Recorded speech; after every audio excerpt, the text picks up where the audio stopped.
Sometimes a single act of compassion can change the course of a life, as a pair of strangers in Detroit, Michigan found out on the freezing afternoon of January 18th, 1994.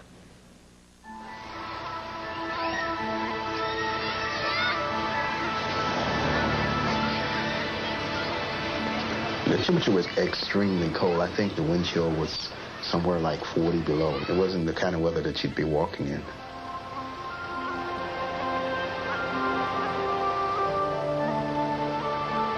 Sandra Harvey was on her way to pick up her 9-year-old son, Darren, and drive him the 3 miles home from school.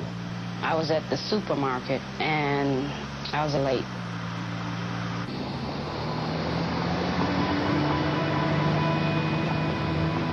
When I got there, I didn't see my son, and that's when I started to worry.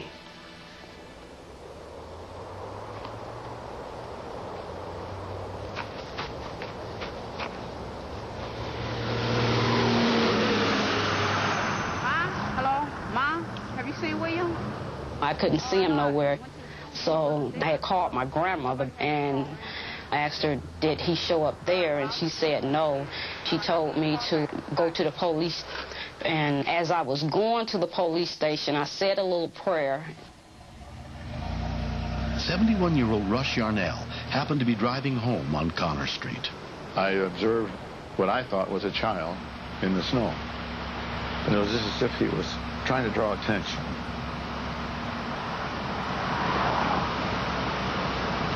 Oh, my God. I do believe that was his last effort. And I made an abrupt U-turn. Naturally, there was people there that weren't too happy with me, but let's say I hadn't have stopped. I couldn't have lived myself if something happened to that child. But when I first approached him there, he was face down in the snow, lifeless. It was a pitiful sight. Oh, my God, it's a I tried to talk to him, nothing. Can you hear me? He had no gloves on. One shoe was off. His school books were strewn in the snow. And I never touched anything so cold in all my life. I thought I was picking up a corpse. That got to me a little bit.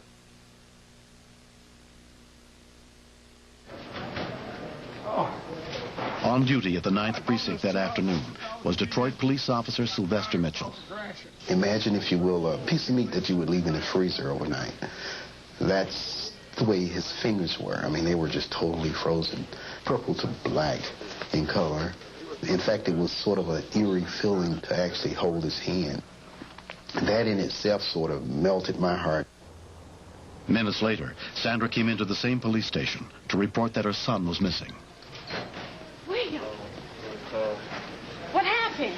Who are you, ma'am? When I came to the precinct and seen him up on the counter, and when me and him got eye-to-eye contact, then that's when I broke down in tears. The EM man was telling me that he was close to death.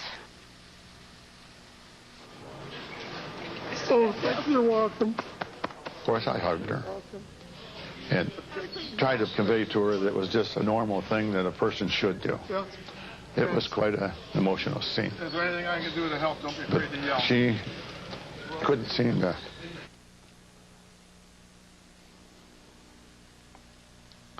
stop thinking it's okay. Okay, Mom, you can climb over here. When we actually got to St. John Hospital, they immediately started putting his feet and his hands in some lukewarm water, and his hands blew up like balloons, both of them. How you feeling? Plastic surgeon Joanne Levitan was brought in. Darren developed very large blistering on his hands. They required debridement, but it improved remarkably. And he has gone on to regain complete function in his hands. I got pretty scared because I thought that they was going to cut my fingers off. I was crying.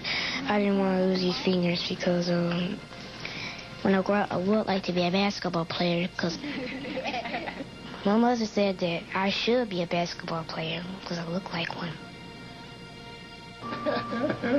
Take it easy. How's he doing?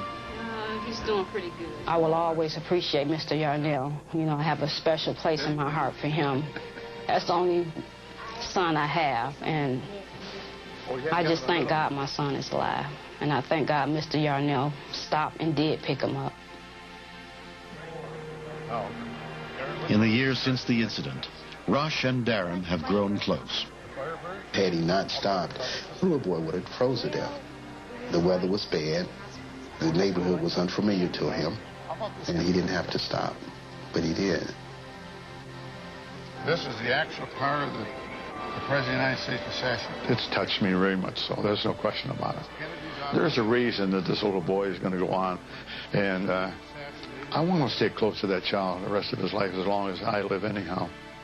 As we say, this is a North American V-25. He's a joyful man, and sometimes I pray at nighttime and I say that he's my hero. And I thank him for saving my life. If it weren't for him, I won't be here right now. Give him a big smile. That's the way to do it.